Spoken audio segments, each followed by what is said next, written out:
What's up, guys? So I am a huge fan of Street Fighter 2. It was probably my favorite game when I was a kid, and I played the crap out of it, trying to learn all the characters' special moves, beat my friends, all that kind of stuff. But like any game where people put dozens or even hundreds of hours into it, there have been a lot of very interesting glitches and bugs found in the game over the years. So I thought it would be fun to do kind of a compilation of the craziest, most overpowered, or most game-breaking glitches in Street Fighter 2.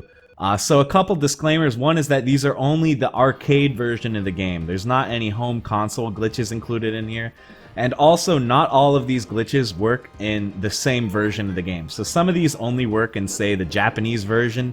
Some of them only work in the first version, the World Warrior, before they added the extra characters. Some work in the later versions, stuff like that. So down in the description, there's going to be a more in-depth list of these glitches and which version of the game they work in. But with that being said, let's jump right into the list. So first up, we're going to be looking at the invisible Dhalsim glitch. So if you do a Yoga Fire, and then the frame before the attack comes out, you hit a kick button, then Dhalsim will just become invisible, as you can see here. So you can't really do anything while you're invisible. You can't move, you can't attack or anything like that. And then if the opponent hits you, it makes you reappear. So this isn't really useful, it's mostly just funny. And the timing can be a little tricky, but once you do it a few times, you'll kind of get it down, and it's not that hard to do. But one really important note is, if you do this right before time runs out, you will soft lock the game, meaning the game is stuck here at the end of the round. Nothing you do will make the game keep going. So the only way out of this is to reset the game. So make sure that you don't do this one in the arcade, or else they're going to have to unplug the cabinet. Next up, we have the full screen Zangief grab. So if you input Zangief's suplex special move on the first possible frame after blocking an attack, you will grab the opponent no matter where they are on screen. So the timing is really hard. It's precise one frame timing, but if you pull it off, the opponent basically teleports to you and you grab them. So this is pretty hilarious, and also it's super useful as well. Like if the opponent is just throwing fireballs at you as Zangief, you can use this to really give them a hard time, because you'll just bring them right to you so you can grab them. So it's really hard to do. I wouldn't say it's that consistent, but if you can pull it off, it's pretty badass. Next up, we're going to be looking at the Vega Otg Glitch. So, as you may know, in Street Fighter, when you knock the opponent down, you can't hit them off the ground. You have to wait for them to get up before you can hit them again. And that's called OTG, if you hit the opponent off the ground. But there is one exception. With Vega, in the original version of Street Fighter 2, the World Warrior, he actually can be hit off the ground. He's the only character. But the funny thing is that in this version of the game, Vega was not playable. He's only an AI boss. So the only time you can do this is against the AI if you fight your way through arcade mode.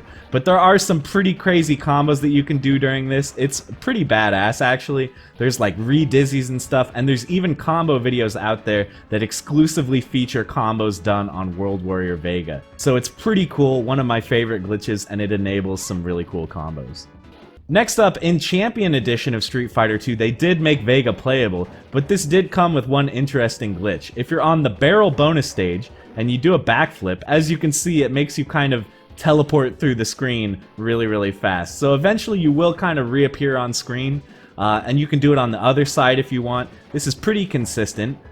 So it's just pretty funny. You just kind of go nuts and start flying through the screen, but then eventually you kind of return back to Earth and can continue the bonus stage. So this is just a fun one. I think it's pretty cool.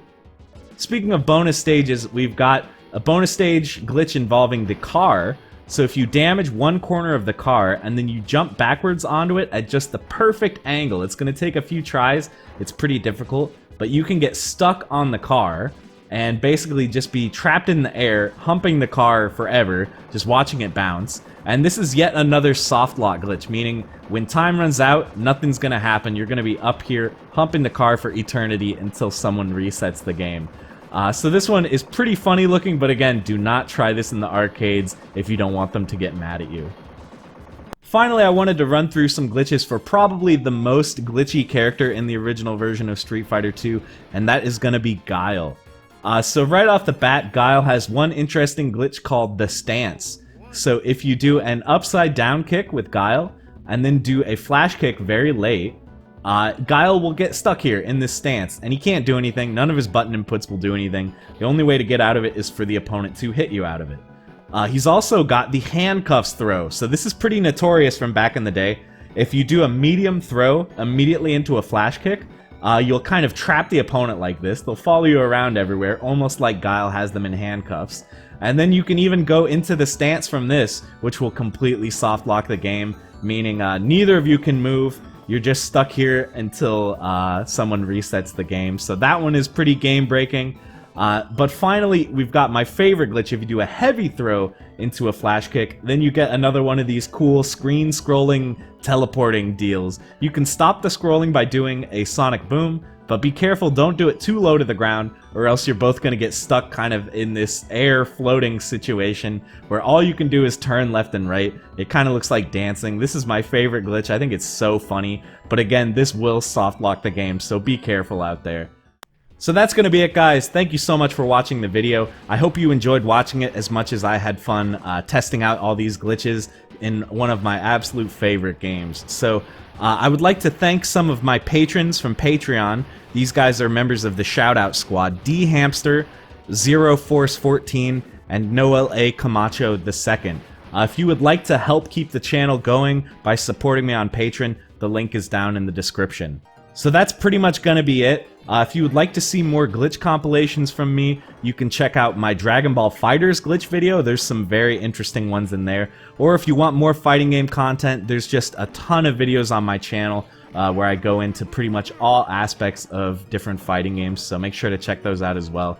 That's gonna be it, guys. Thank you very much for watching, and I'll see you in the next one.